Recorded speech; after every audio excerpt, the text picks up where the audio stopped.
My dear sister was kicked out by her husband for cheating. Our parents convinced me to let her stay with us for a while, but she started flirting with my husband. I'm 25 and I have a twin sister named Becky.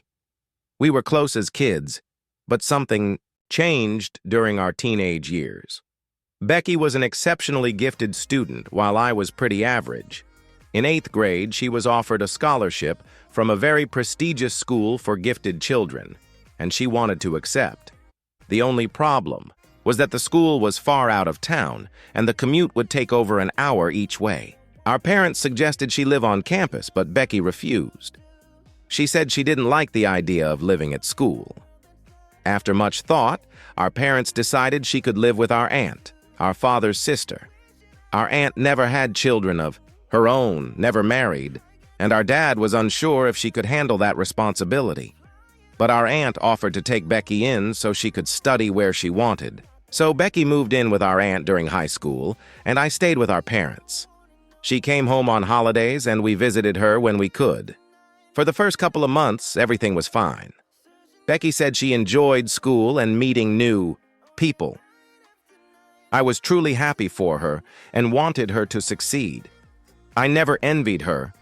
I just wanted everyone to be happy. And I still do. At first, when she talked about school and new friends, I was glad for her. She didn't brag. She was just sharing her life. But over time, things changed. It started to feel like she was intentionally trying to make me feel worthless. For a long time, I thought I was exaggerating, but eventually her behavior started to shift in ways even our parents noticed.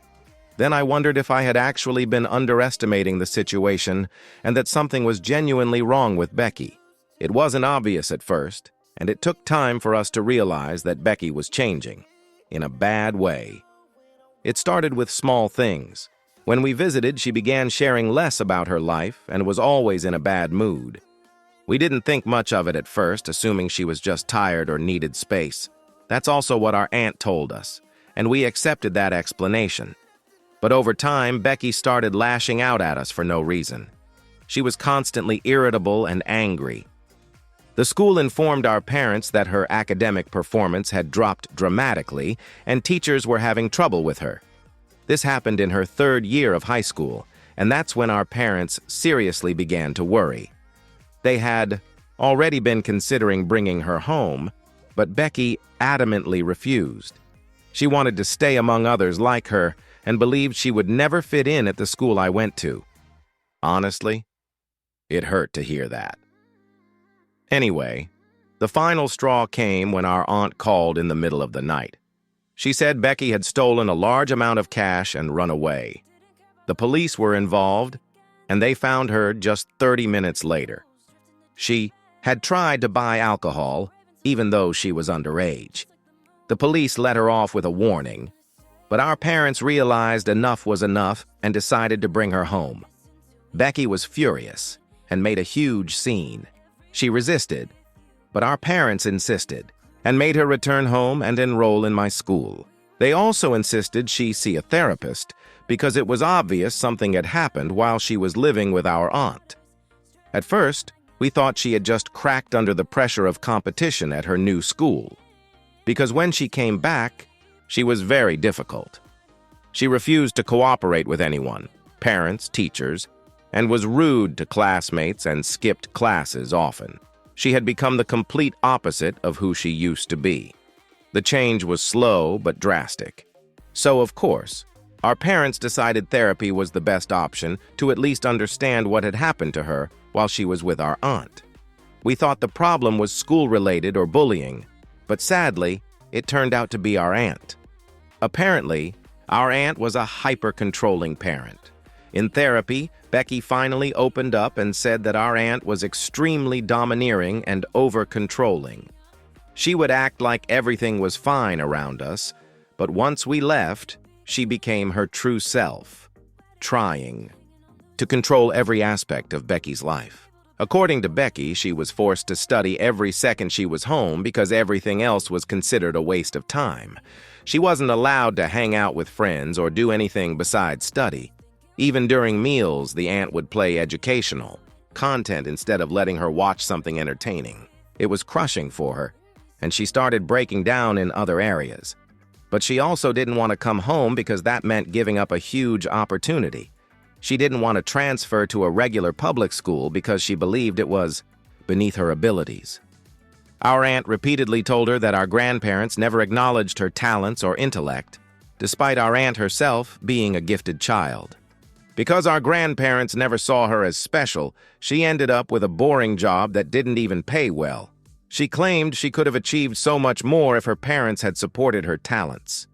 She planted in Becky a fear of failure and made her extremely anxious. That's why Becky initially refused to return home. She believed that if she quit that school, it would mean total failure in life.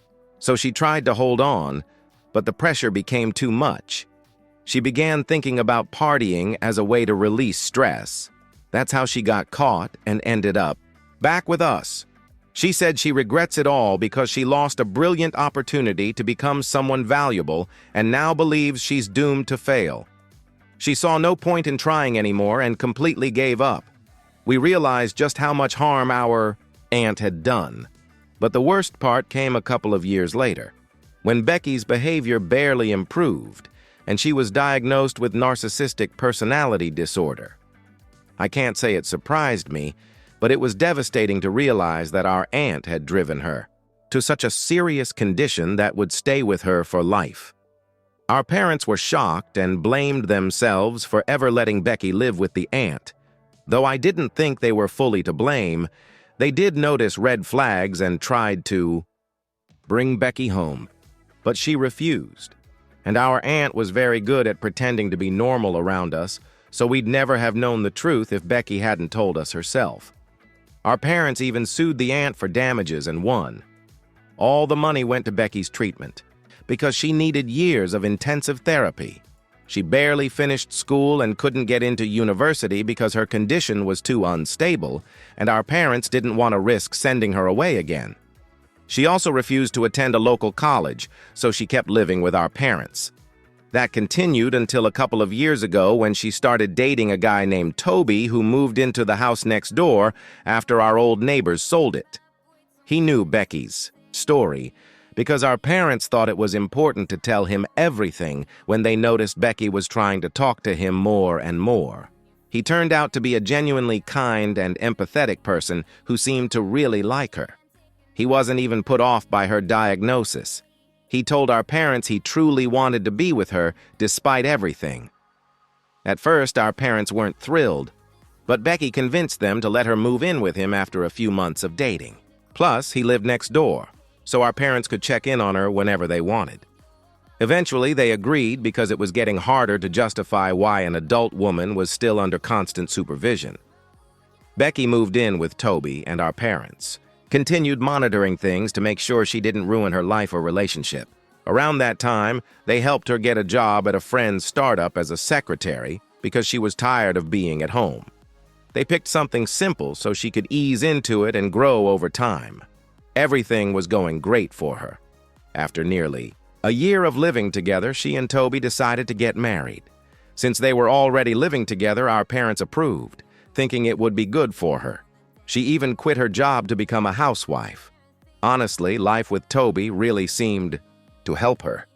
She even started treating all of us better, instead of always acting like we were enemies, holding her back from greatness. So our parents felt it was a good idea.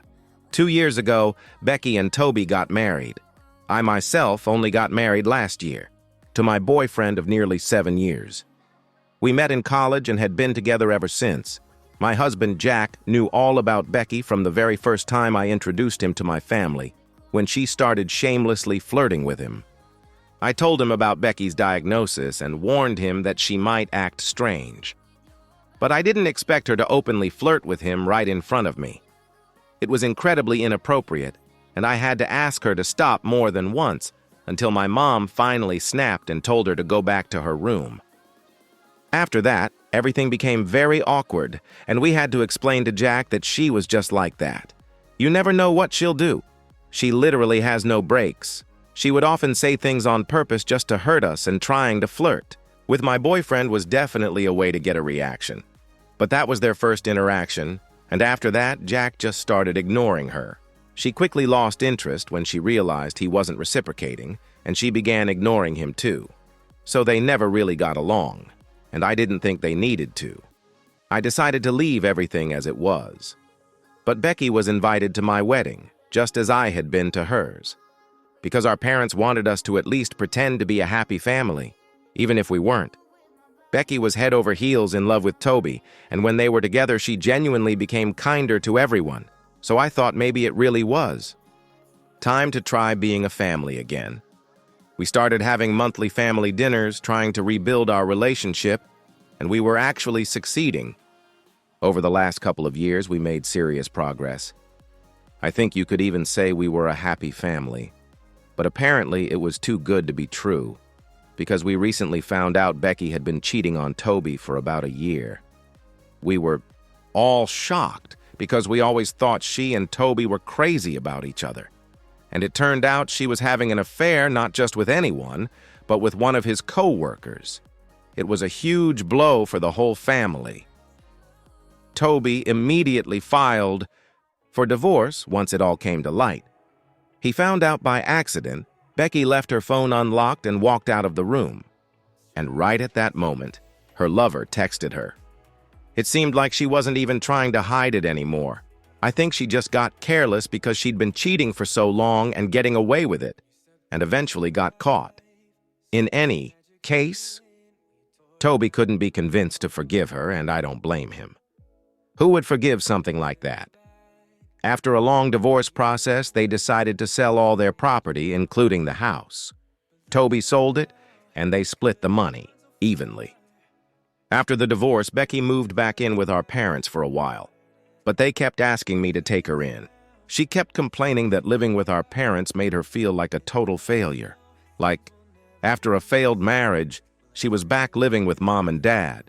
She could have rented her own place, but apparently our parents were against that. They were afraid that if she were left alone, she might harm herself or do something stupid. They were literally begging me to take her in so she could start over. Eventually, I got tired of their constant requests and agreed. I genuinely started to feel sorry for her. Every time I came over, she walked around the house like a shadow of herself. It was a pathetic sight. I think anyone in my place would have caved in. After all, she's my sister, and I thought I had some obligation to my family. At least that's what I thought, until I let her in, because she stabbed me in the back anyway. Sometime after Becky's divorce, I talked to my husband about it. We discussed her and what our parents were asking. We decided we could handle it, because if it helped her rebuild her self-esteem and maybe fix her life even a little, then why not? We let her stay with us, and she managed to ruin everything in less than a week. She was very happy to move in, and I immediately realized our parents were right. She really wanted to live with me, not them. It was a little strange, considering how distant we'd become after she moved in with our aunt. But it was nice to see that she was finally reaching out to me again. I even thought we might actually rebuild our relationship. Obviously, I was wrong. I never should have let her through the door. I only did it for our parents, because we all knew Becky was drowning in her own problems, and I wanted to help fix the situation in our family. Maybe it's the savior complex, but I just wanted to be helpful. The day she moved in went pretty well. We put her in the guest room, and she quickly made herself at home. That day, she was lively, cheerful. It was the first time since the divorce I saw her genuinely happy. Honestly, I was glad I could help, but everything started to change the very next day. From the morning, she began nitpicking silly things, like how I decorated the house, what color the walls were. It was so petty I didn't even respond, not wanting to start a conflict. The final straw was dinner. She started flirting with my husband. I'm not joking. It was outright flirting, and she didn't care that I was sitting right there. She asked him weird questions, batted her eyes at him the whole dinner, and I could tell he felt extremely uncomfortable, as did I. Several times, she touched his hand on purpose when there was absolutely no need. I was just stunned. My husband and I got up from the table, without even finishing dinner, and went to our room. There, we immediately decided she couldn't stay with us any longer. I wasn't going to let Becky live under the same roof and flirt with my husband. That just wasn't happening. She had to go back to our parents. If that would negatively affect her mental health, well, that's not my problem. I'm not her mother.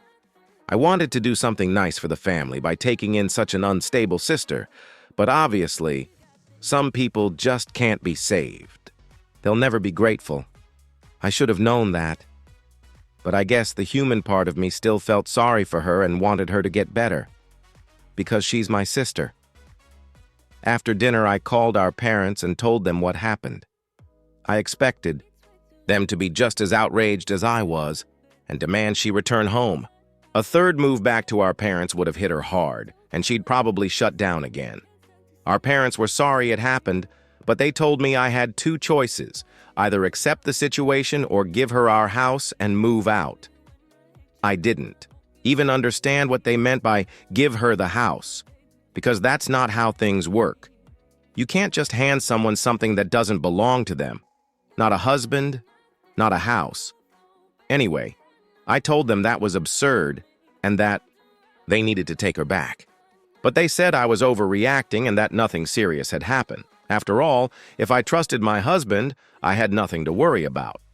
As for my sister, she was supposedly in a fragile state, and I just had to overlook all her odd behavior and let her stay, because she's family and I owed them.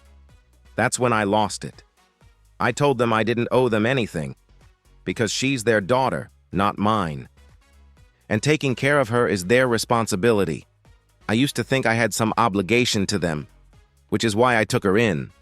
But now that everything's blown up, I'm not putting up with it anymore. It just doesn't make sense. We argued a bit, and then they told me I had two options. Either find a new place to live or deal with my sister, since I already took her in. Apparently, they had no intention of making Becky move again, just because I, in their opinion, lacked confidence. Then they just hung up without letting me respond.